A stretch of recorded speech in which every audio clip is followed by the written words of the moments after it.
Hola, ¿qué tal? Mi nombre es Sebastián Peña y hoy día les voy a contar un poco sobre los esfuerzos que se han hecho para crear ambientes saludables, alimentarios en Chile, algunos de los éxitos, disputas y algunas lecciones quizás que se pueden aprender. Como ustedes saben, Chile es un país largo y angosto, la mayoría de la población chilena vive en el Valle Central, eh, es un territorio propicio para el cultivo de alimentos y tenemos un mar con alta diversidad. A mediados de los 70, la población chilena tenía bajos niveles de obesidad, un 111% en hombres y un 10,7% en mujeres, y la que fue aumentando progresivamente hasta hasta la fecha. El 2017, un 30% de los hombres y un 38% de las mujeres tenía obesidad. Según la última encuesta nacional de salud, el 74,2% de la población chilena o son obesos o son sobrepeso, o tienen sobrepeso. Así que tenemos un gran problema de obesidad en Chile. Y uno de los factores que se asocia con este aumento progresivo de la obesidad tiene que ver con el consumo de alimentos ultraprocesados. Según el estudio de la OMS, el consumo de alimentos ultraprocesados en Chile ha sido de los que ha experimentado un mayor aumento en América Latina. Junto con México son los países con el mayor consumo ultraprocesado de América Latina. Entonces vamos a revisar un poco los cambios que han habido en los ambientes alimentarios que quizás están cambiando en Chile. Revisando políticas de precios, disponibilidad, marketing, etiquetado, guías alimentarias o intervenciones preventivas y tratamientos de obesidad. En cuanto a las intervenciones de precio, Chile tiene uno de los impuestos más antiguos a bebidas no alcohólicas, que se llama el Impuesto Adicional de Bebidas No Alcohólicas, llamado IABA, que se instauró en el año 1933 y fue cambiado en el 75 a un impuesto ad valorem de un 20%, que se redujo al 18% en 1978 y al 13% en 1985. El año 2014, la presidenta Michelle Bachelet, en un esfuerzo para financiar su gran reforma educacional, incluyó un aumento de los impuestos a distintos productos, incluido el tabaco, el alcohol y las bebidas azucaradas.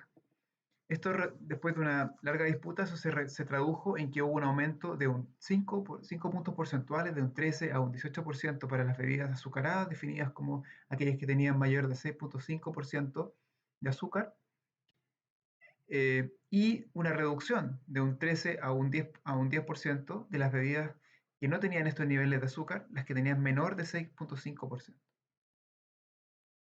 Otra, otra ley importante que se ha producido en Chile es la ley de etiquetado y alimentos, la ley de marketing y etiquetado de alimentos del año 2012.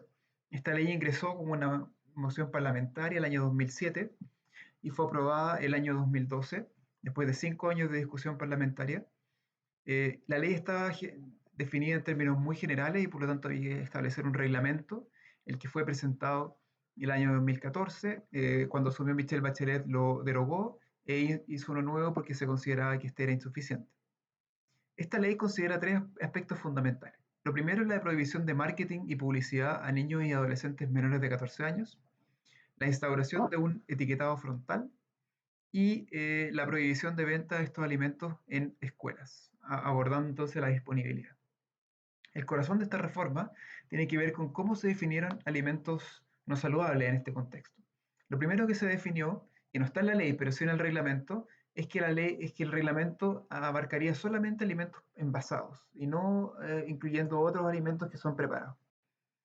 Lo segundo es que se definió que se iba a definir en base a la composición de los alimentos y definir aquellos altos en azúcar, sal, grasa saturada y calorías. Acá este fue el punto en disputa, porque si uno definía niveles laxos, altos, entonces menos productos iban a quedar etiquetados. El Ministerio de Salud definió un comité de expertos que se reunió casi de manera secreta y definió una recomendación de cuáles serían los límites adecuados, tanto para alimentos sólidos como para alimentos líquidos. Pero finalmente el Ministerio de Salud decidió eh, ceder un poco a la presión de la industria y definir una implementación escalonada, partiendo en la primera etapa que partía en junio del 2016 con niveles muchísimo más altos.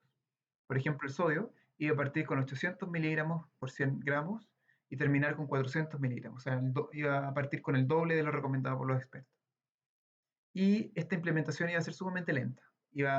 Después de 2 años iba a reducirse ligeramente y iba a llegar solamente a la versión final, que fuera la propuesta por el comité de expertos, en junio del 2019. Esta ley, que partió como una moción parlamentaria en el 2007, iba a estar totalmente implementada en el 2019, después de 12 años.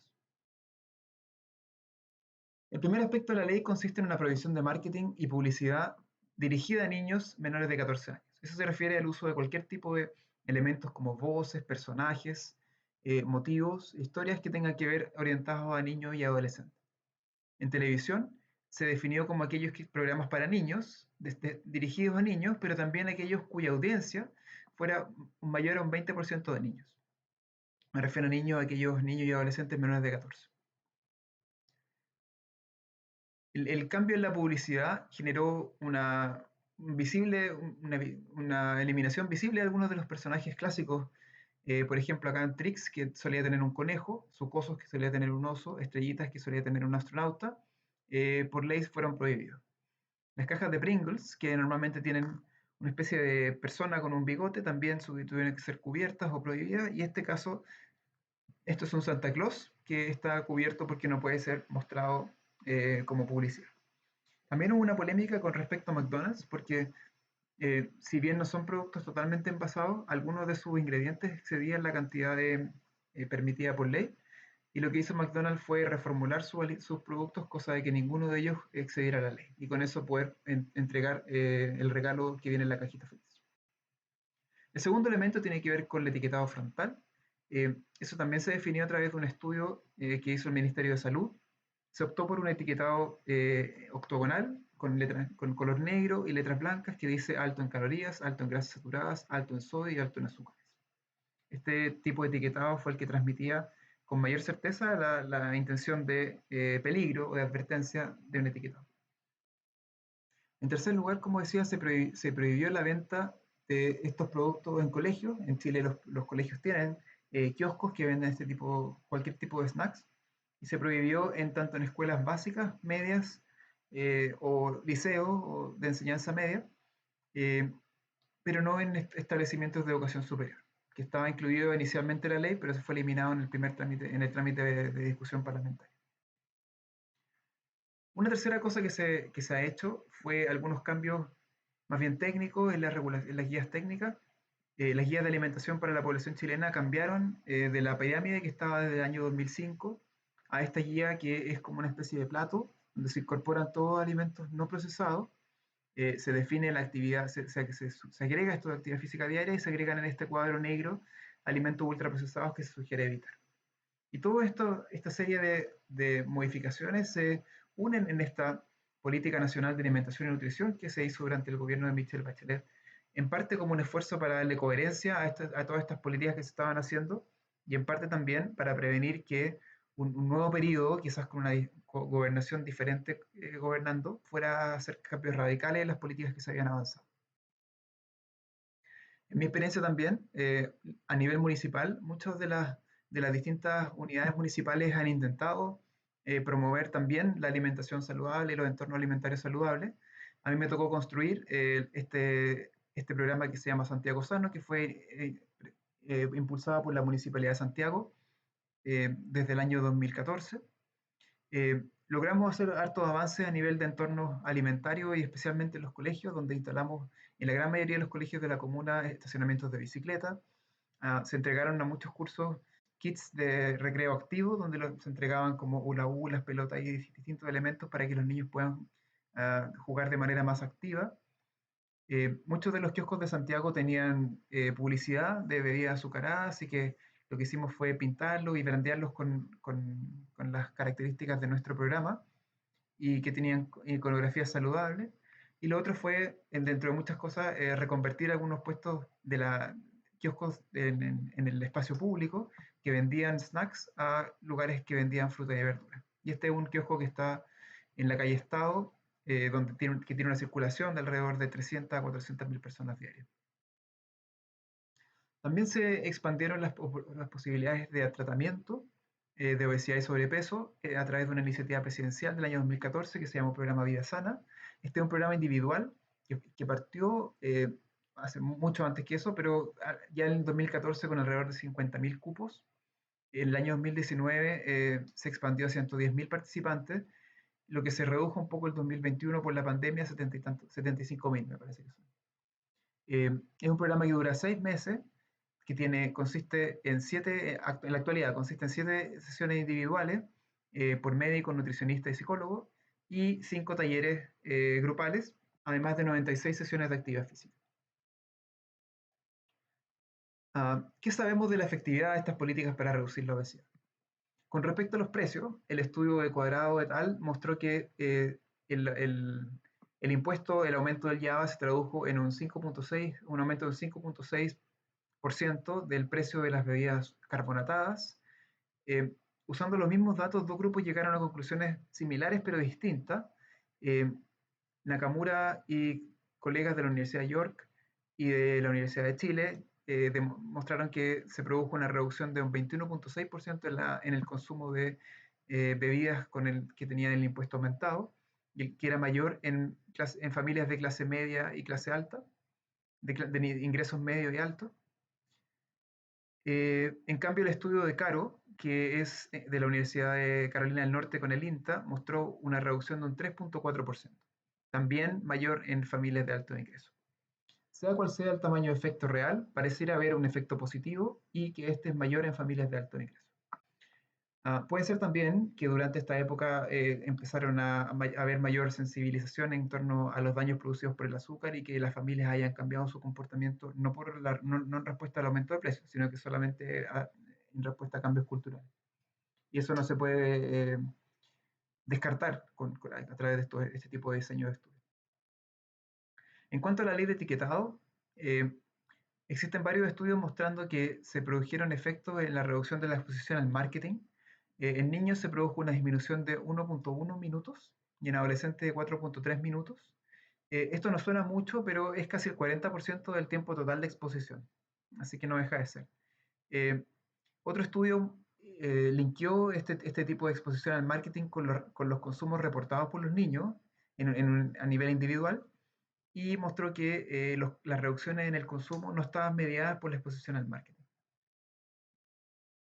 En cuanto a los efectos en el contenido y en el consumo, hay evidencia de que hubo reformulación. Eh, sí, un estudio reciente mostró que se observó una reducción de alrededor del 50% en el contenido de azúcar en cereales, productos lácteos y bebidas azucaradas. Barahona, hace algunos pocos meses, y colaboradores mostraron una reducción de 8,8% del consumo de azúcar y 6,5% en el consumo calórico, eh, a través de una combinación de reformulación, efectos de sustitución y cambios en los comportamientos de los consumidores. Smith, Talley y colaboradores mostraron una reducción en el consumo de bebidas azucaradas de 22,8 mililitros por per cápita por día, alrededor de un 23%, y que fue mayor en familias de alto ingreso. Cabe decir que en muchos de estos casos, especialmente en el último estudio, estos efectos se produjeron más o menos al mismo tiempo que los aumentos de precios, por lo tanto es difícil también eh, separar esos efectos de distintas políticas. Hay algo que se llama eh, maturation, que varias políticas ocurren al mismo tiempo. En cuanto a la disponibilidad en colegios, un estudio que hicimos en el municipio de Santiago, eh, liderado por Camila Masri, mostró que la disponibilidad de productos disminuyó desde un 91,4% a un 50% en colegios de Santiago.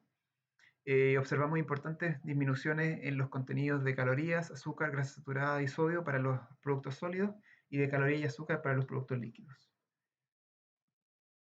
En resumen, hay evidencia de que se observan beneficios intermedios en la reformulación de productos y en reducciones del consumo, marketing y disponibilidad, eh, pero hasta ahora no se han visto efectos en los outcomes primarios como reducción de prevalencias de obesidad o sobrepeso o de aumento o disminuciones del peso. Lo que muestran las mediciones del mapa nutricional de JUNAEF es que la obesidad tendió a estancarse y después de eso se produjo nuevamente un aumento, y pareciera ser que los efectos de la pandemia han empeorado esta progresión de la obesidad. En mi opinión, estos cambios, la explicación de por qué no se han observado efectos en estos outcomes más importantes tiene que ver con el elefante en la habitación. Y eso se refiere y se muestra en este dibujo en este gráfico de un estudio que hizo Cristóbal Cuadrado, donde utilizando datos de la encuesta CACEN 2013, estima cuál es la cantidad de población chilena que puede acceder a una canasta alimentaria de calidad según nivel de ingreso. Y podemos ver acá que básicamente los primeros 3 quintiles de ingresos no pueden financiar una canasta saludable. Y también el 25% del cuarto quintil. Es probable que con la epidemia de COVID-19 estos números hayan aumentado, porque las recesiones económicas, por supuesto, que disminuyen el ingreso familiar.